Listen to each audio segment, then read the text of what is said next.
There's a silent language men speak when they're falling in love, a language of actions that completely bypasses words. They'll rearrange their entire universe to make yours a little bit better, a little bit safer, and never ever mention it. For the longest time, I mistook this language for friendship, for simple kindness. My name is Clara, and by nature, I'm a creature of habit and peace. I work as an archivist, a job that suits my meticulous and observant personality.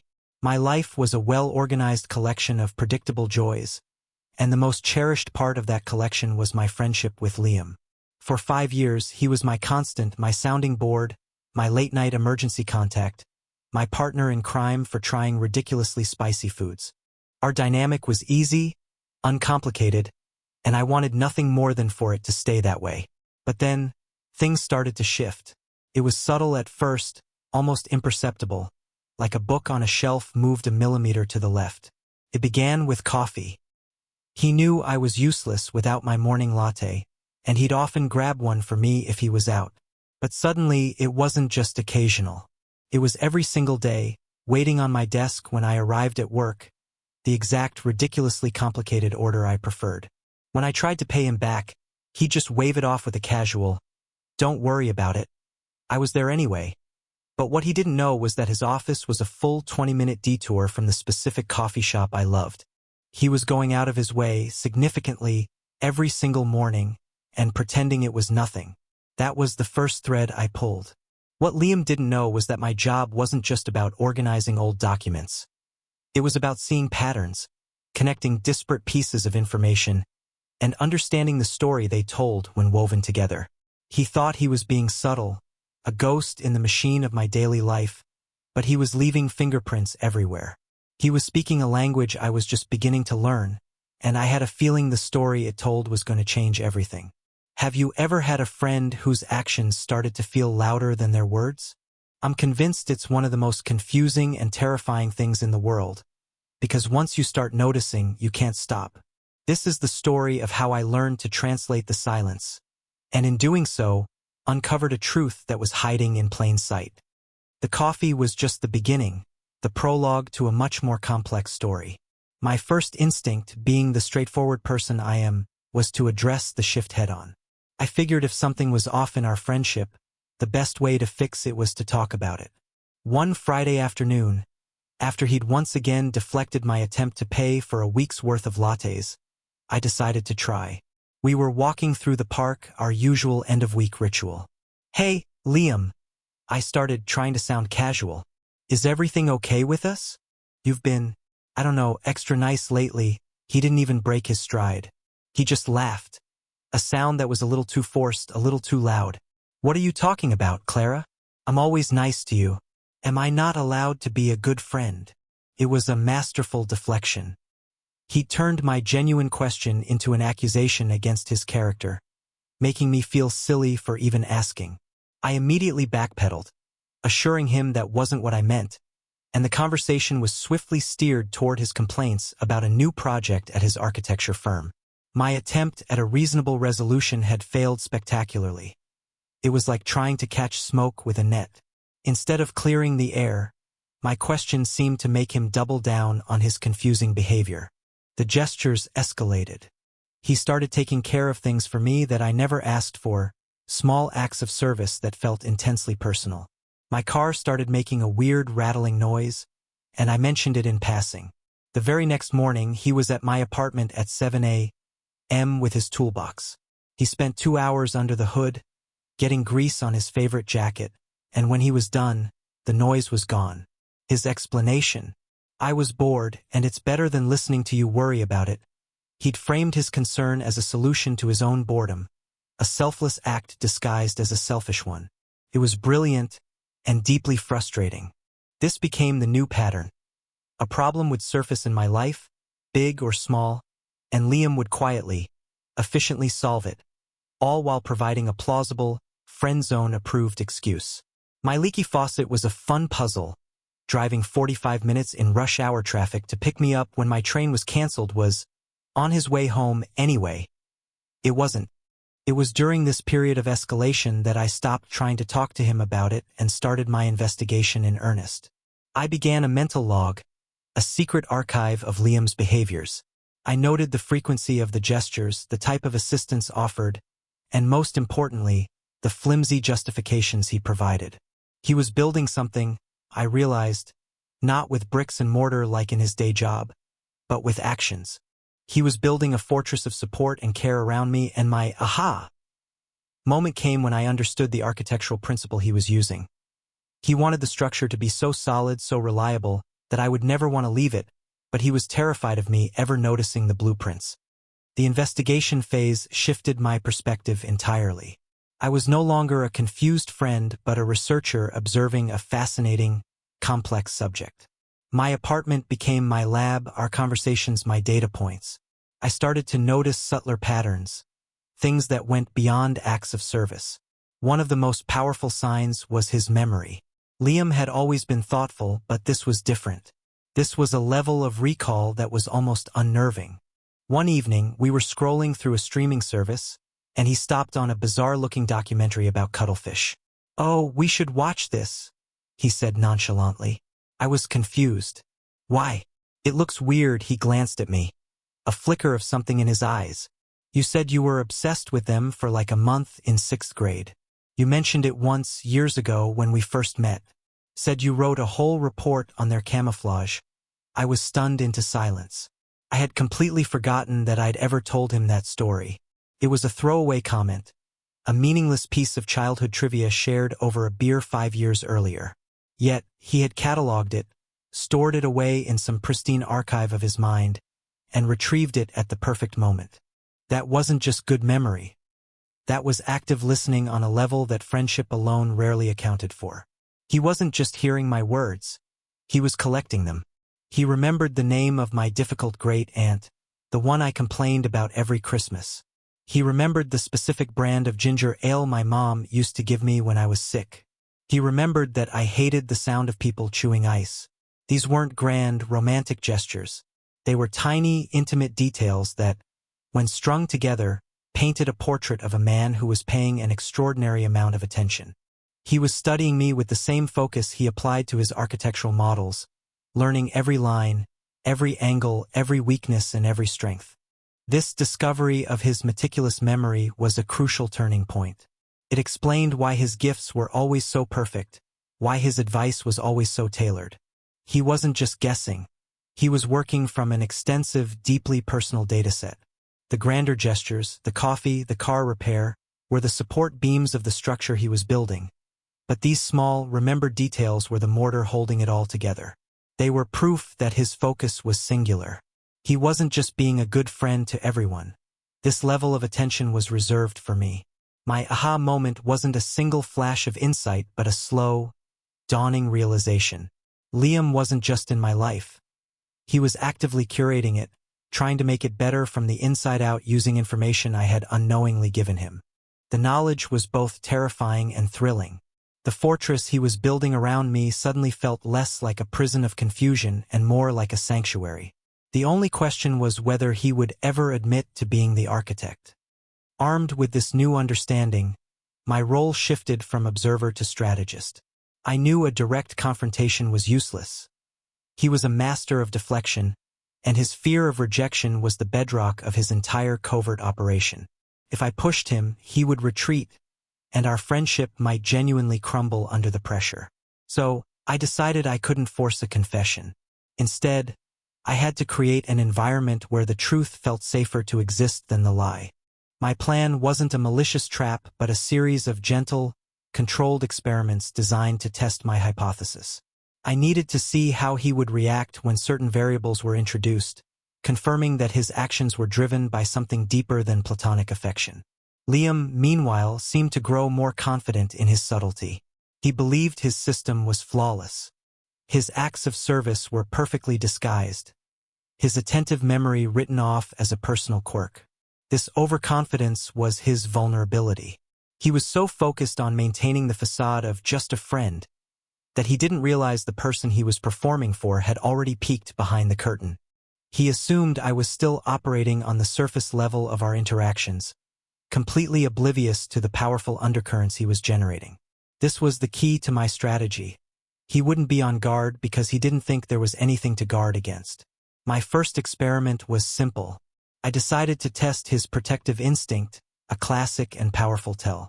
I deliberately forgot my jacket one evening when we left a restaurant. It was a chilly night, and my flimsy blouse was clearly not enough. As a friend, I expected him to perhaps mention it, to say, "Aren't you cold?" But his reaction was immediate and visceral. Before I could even shiver, he was shrugging off his own expensive wool coat, the one he was always so careful with, and draping it over my shoulders. He didn't ask. He just did it. "You'll freeze," he said, his voice a low grumble, as if he were annoyed at me for my own carelessness. But the act itself was pure, unthinking protection. He then insisted on walking on the outside of the sidewalk, closer to the street, a small, almost stereotypical gesture that most people don't even think about anymore. He was a human shield, and his justification was, "I don't want you to get splashed by a car." It was a plausible excuse, but in the context of everything else, it was another data point in a growing mountain of evidence. He was so busy playing the part of the gruff, pragmatic friend that he didn't see that his instincts were betraying him at every turn. With the success of the forgotten jacket experiment, I grew bolder. My next strategic move was designed to test a different, more volatile variable, jealousy. This was risky. I wasn't interested in genuinely hurting him, so the execution had to be flawless and the subject entirely fictional. I invented a guy from work, Mark, a harmless-sounding name for a completely fabricated suitor. Over lunch one day, I casually mentioned him. "Mark from accounting asked me out for a drink on Friday," I said, carefully watching Liam's face as I stirred my soup. The change was instantaneous and fascinating. It wasn't a big, dramatic reaction. It was 1,000 micro-expressions. First, a flicker of something sharp and cold in his eyes. Then, his jaw tightened almost imperceptibly. He didn't look at me. He stared down at his plate, his posture suddenly rigid. He picked up his fork and pushed a piece of chicken around. "Oh yeah," he said, his voice perfectly level, but all the warmth was gone. It was the voice he used when a contractor messed up a blueprint. "What's he like?" I gave a vague, non-committal description. "He's nice. Seems funny." Liam's response was a masterclass in subtle sabotage. He didn't insult Mark. That would have been too obvious. Instead, he started asking a series of seemingly innocent, deeply undermining questions. "Accounting, huh? Is he one of those guys who wears a calculator on his belt?" A small, dismissive joke. "Does he know that good restaurant you like, the Thai place? Or is he more of a chain restaurant kind of guy?" A question designed to plant a seed of doubt about their compatibility. "Just be careful, Clara. Guys from work can make things complicated," a statement cloaked in friendly concern. But the underlying message was clear. This is a bad idea. He was systematically dismantling the appeal of a man who didn't even exist. He was protecting his territory, not with aggression but with strategic, carefully placed doubt. His overconfidence in my obliviousness was his undoing. He thought he was just being a protective friend, giving sage advice. He had no idea I was taking meticulous notes, watching him walk directly into the scenario I had created for him. The Mark experiment was a resounding success. It proved that his protective instincts weren't just about my physical safety. They extended to my emotional and romantic life as well.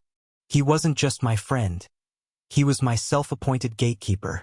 The fortress he had built had a new dimension I hadn't fully appreciated before. It was designed to keep others out. The only person he wanted inside the walls with me was himself.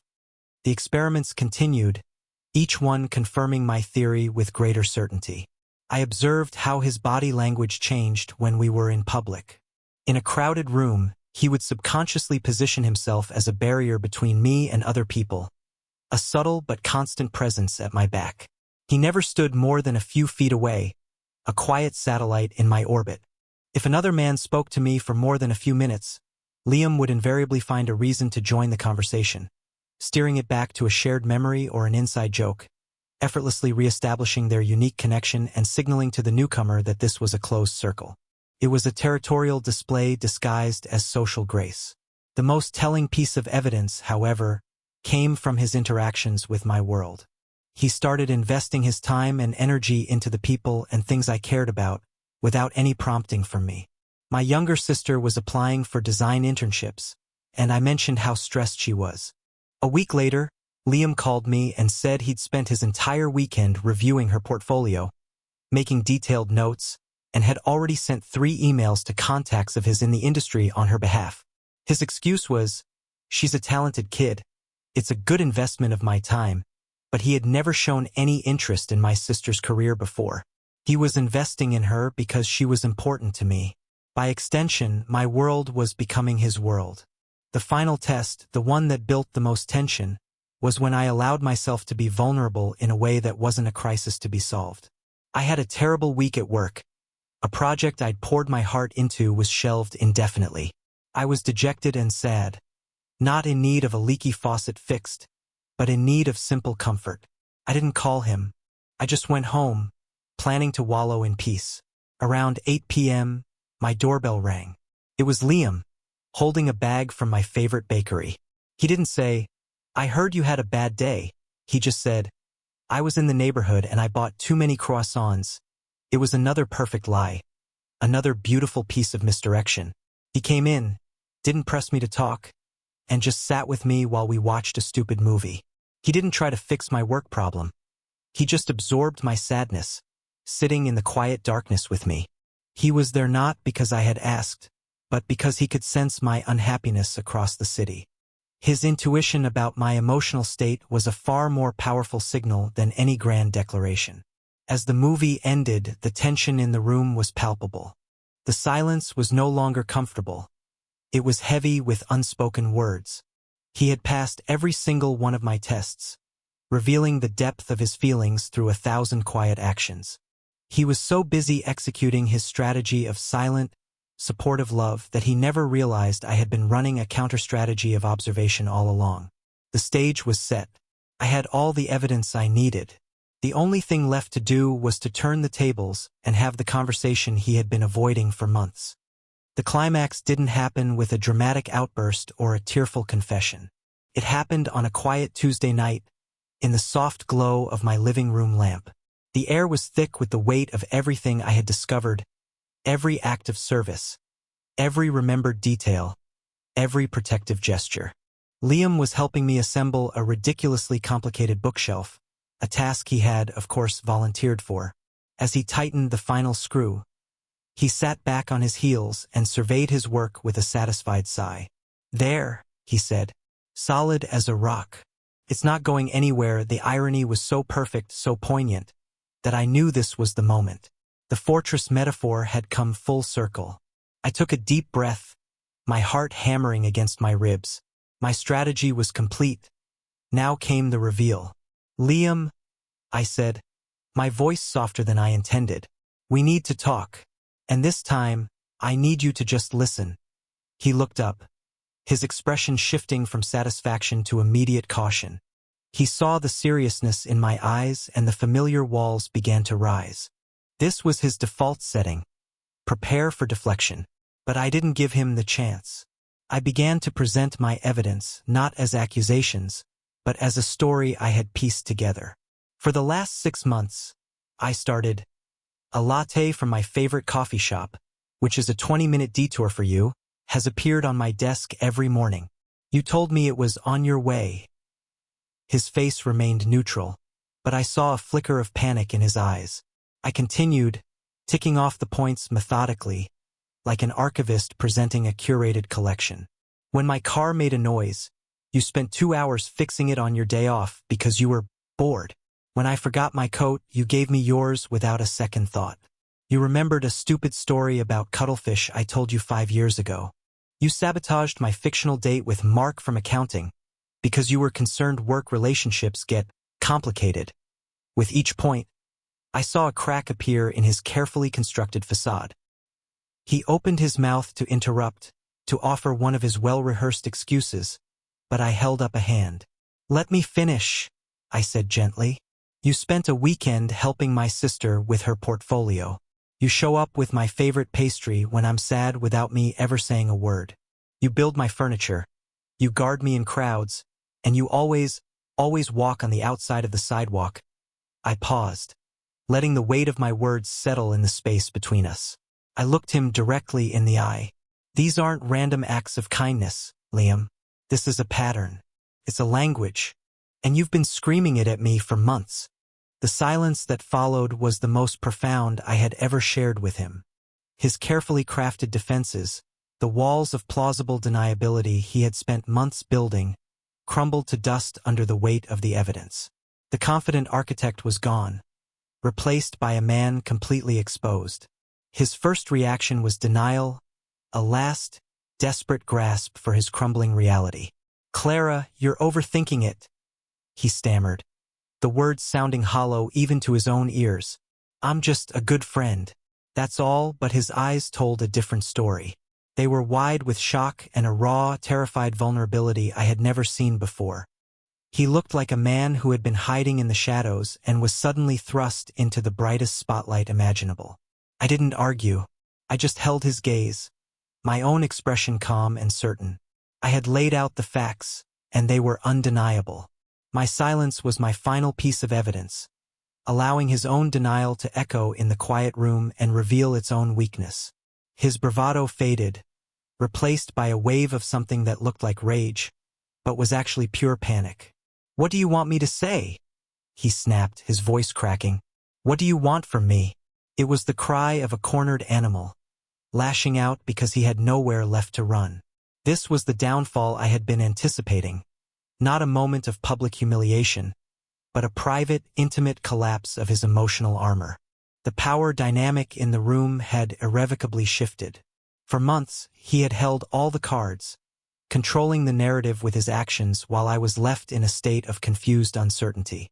Now the tables were turned. I had the truth, and he was left with nothing but his exposed feelings. He finally broke eye contact, looking down at his hands, which were clenched into tight fists. The fight went out of him as quickly as it had appeared, replaced by a heavy, resonant sigh of defeat. "How long have you known?" he asked, his voice barely a whisper. The question was a confession. It was an admission that there was, in fact, something to know. "I started putting it all together a few months ago," I replied softly. "You're not as subtle as you think you are, Liam. You're actually the loudest silent person I've ever met." A small, sad smile touched his lips. The great downfall wasn't a punishment. It was a release. The sheer exhaustion of maintaining his secret life, of constantly translating his love into a language of platonic friendship, was written all over his face. He had lost the battle to keep his feelings hidden, and in doing so was finally free from the burden of them. The immediate aftermath was quiet. The confession hung in the air, fragile and new. Liam remained on the floor, surrounded by the sturdy bookshelf he had just built, a monument to his unspoken devotion. He looked up at me, his eyes filled with a mixture of relief and pure, unadulterated fear. "So," he said, his voice still shaky, "what happens now?" This was the moment where everything could either crystallize into something beautiful or shatter into a million pieces. The injustice I had felt, the confusion, the emotional limbo was rectified. The power was now in my hands. I walked over and sat on the floor across from him, closing the small distance between us. "Now," I said, "you stop pretending. You stop fixing my car and telling me you were bored. You stop bringing me coffee and pretending it's on your way. You stop speaking in code." I reached out and gently touched his clenched fist. His fingers slowly uncurled. "And you let me decide if I want someone who remembers I liked cuttlefish in the 6th grade. A real smile, the first genuine one of the night, finally reached his eyes. The long-term consequences of his downfall were immediate. The crushing weight of his secret was gone, replaced by a tentative, hopeful honesty. Our friendship, as we knew it, was over. It had to be. It had been a placeholder for something much deeper for a long time, and we both knew it. My victory wasn't in forcing a confession, but in creating a space where the truth was welcome. The protagonist, me, had achieved her goal. Not just clarity, but the potential for a relationship built on truth instead of intricate, exhausting pretense. The broader impact was a complete recalibration of our dynamic. The next morning, there was no latte on my desk. Instead, there was a text message from him. Good morning. I am not in your neighborhood and I did not accidentally buy too many croissants, but I was wondering if you would be free to have dinner with me tonight. As a date, the honesty was breathtaking. It was simple, direct, and terrifying for him, I was sure. But it was real. Our interactions were no longer coded. They were open. The community we had was just the two of us, but it was reformed from a state of ambiguity into one of clarity and intention. The quiet, protective gestures didn't stop, but now they weren't hidden. When he draped his coat over my shoulders, he'd say, "I don't want you to be cold." And there was no pretense, just care. The fortress he had built was still standing, but now the door was open, and he had invited me in properly. Looking back, the entire experience taught me a profound lesson about communication, especially the silent dialects of the heart. For so long, I was waiting for words, for a clear verbal declaration that fit the conventional narrative of love. I was waiting for a monologue from a romantic comedy, but Liam was writing me an epic poem through his actions. My frustration stemmed from my own inability to read the language he was speaking.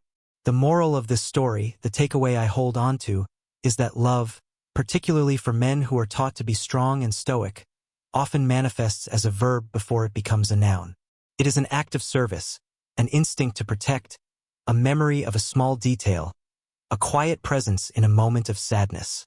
These things aren't just nice gestures. They are the paragraphs and chapters of a love story being written in real time. Liam's fear wasn't of love itself, but of the vulnerability that came with naming it. By saying, "I love you," he would be handing me the power to shatter his world, a risk he wasn't willing to take. So instead, he tried to show me, to build a world for me that was so perfect I would never want to leave. He thought this was the safer path, but it only created distance and confusion. The truth is, his silence wasn't a sign of indifference. It was a symptom of how deeply he cared. His fear was directly proportional to the depth of his feelings. The more he loved me, the more terrified he was to say it, and the louder his actions became. My final reflection is one of gratitude. I'm grateful for my archivist's mind, for the patience to observe and the wisdom to understand. But I'm also grateful for his fear, because it forced me to look deeper, to appreciate the profound beauty of unspoken devotion. Our relationship today is built on the foundation he laid in secret, but it is cemented with the honesty we found in that quiet living room. We still have the bookshelf solid as a rock.